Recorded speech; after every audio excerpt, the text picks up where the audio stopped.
এটা হলো পোড়ামাটির ইট, যেটাকে আমরা লাল ইট বলে চিনি, আর এটা হলো ইকো ফ্রেন্ডলি ইট, যেটাকে আমরা পরিবেশ বান্ধব ইট বলে জানি।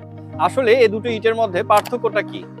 আপনি যখন লাল ইট দিয়ে আপনার ঘর বানানোর কথা ভাবছেন, তখন হয়তো আপনি নিজেও জানেন না একটি লাল ইট তৈরিতে ধ্বংস হয়ে যাচ্ছে উর্বর কৃষি জমি, কেটে ফেলা হচ্ছে গাছ, আকাশে ছড়িয়ে পড়ছে ভয়াবহ কালো ধোঁয়া। লাল ইট মানেই শুধু খরচ না, এটা প্রকৃতির উপর একটা নিষ্ঠুর আঘাত। কিন্তু এই বাস্তবতার মাঝে আছে একটি সুন্দর বিকল্প, ইকো ফ্রেন্ডলি ইট।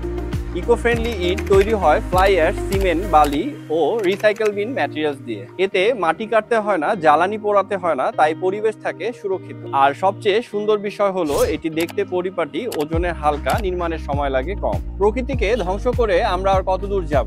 সময় এসেছে ভালোবাসার ঘর গড়ার, যেখানে শুধু ইট নয়, থাকবে দায়িত্ববোধ ও আগামী প্রজন্মের প্রতি অঢেল ভালোবাসা। ইট শুধু একটি নির্মাণ সামগ্রী নয়, এটি নির্ধারণ করে আপনার নির্মাণের স্থায়িত্ব, খরচ, সময় ও পরিবেশগত প্রভাব। ইকো ফ্রেন্ডলি ইট ব্যবহার মানে কম কার্বন নিঃসরণ, কম নির্মাণ ঝামেলা ও দীর্ঘমেয়াদী টেকসই পারফরমেন্স। ইউনিসন ইঞ্জিনিয়ার্স থেকে আমরা শুধু আপনাকে প্রোডাক্ট নয়, দিচ্ছি ইনফর্ম ডিসিশন নেওয়ার সুযোগ, যেটা হবে টেকনিক্যালি সলিড, কার্যকরী ও পরিবেশ বান্ধব।